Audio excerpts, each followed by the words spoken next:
tua hi video khat bulletin video chipi ham tile testnet na denga ipiha testnet balance tbtcs to susdt claim iti ga bolji dem fauset linga ipiti claim ga bolji dem ti chu in that sa de te kana chu ka sai pen choi le metamask sa hilu ding ilu na hil he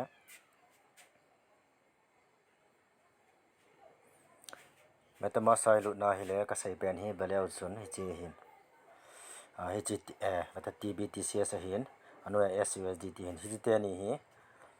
balance ipiha daily transaction bol na denga ho insufficient ahung hi phal ahung hlom phat na ga kila aji de hin fauset lenga he chi piti bodam tile tbtcs to susdt piti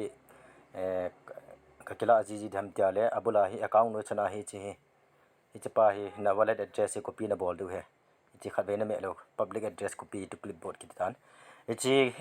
wallet address ko copy na bol ta chai leo to mining app sa na lu dio to satoshi app sa lu de satoshi app sa na lu wa helet hi chum din abal anoi langa mining hina me dio chi hina mining hina me dio na me zo leo helaya he veleo chun btcs balance no chana ho our official twitter account cha na lu dio he cha na lu dio chana me dio na me wa le chung hum de ta na bal na tor su dio na tor su dio fauset lenga chuna lu dio he hoi chi ta me tia le chala he how to conduct testing on satoshi testnet hi cha he na vet dio a link ani na pa he betaw che fetch test token from fauset na hi che fauset lenga na lu dio he hen khat chu fauset link pa hi na me wa le achi thelo lo yang di ni chi pen hi chu piti ham tia le na ho ta bang chu fauset link hi achi thelo ho chun na type tho diu ta chu browser an lu diu https://scan.test.btcs.network/fauset hi chi na ka type tho diu he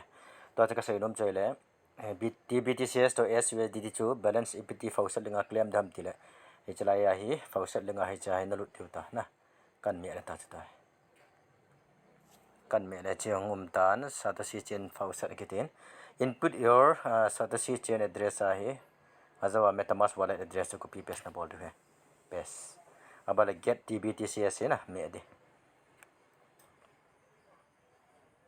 replacement transaction under price kitin tha me kit de ai thelo la tha me kit success ta na conduct success in transaction kitita bana susdt pa hang me kit ta susdt ka me le na ta hong ki hial ta cha na success kit la kilom ta cha te kana chu ga me kit ingale susdt bang cha kamya le 23 hours 59:44 second it is opal hen claim ga bol ji theina susdt thanga me kit de ga me kit nge chu ka vet sa cha na 23:59 minutes it is opal claim na ke bol ki ji the to je ken claim ga bol cha ta success ta na after every 23 hours some 24 hours ole claim ga bol ji the to chu balance metam hi chu ai jeng tan metamask sai khat ve ka balance ka ve hote metamask sa kho value 15.2 anu ya 797 hin to chu balance ki be am evet de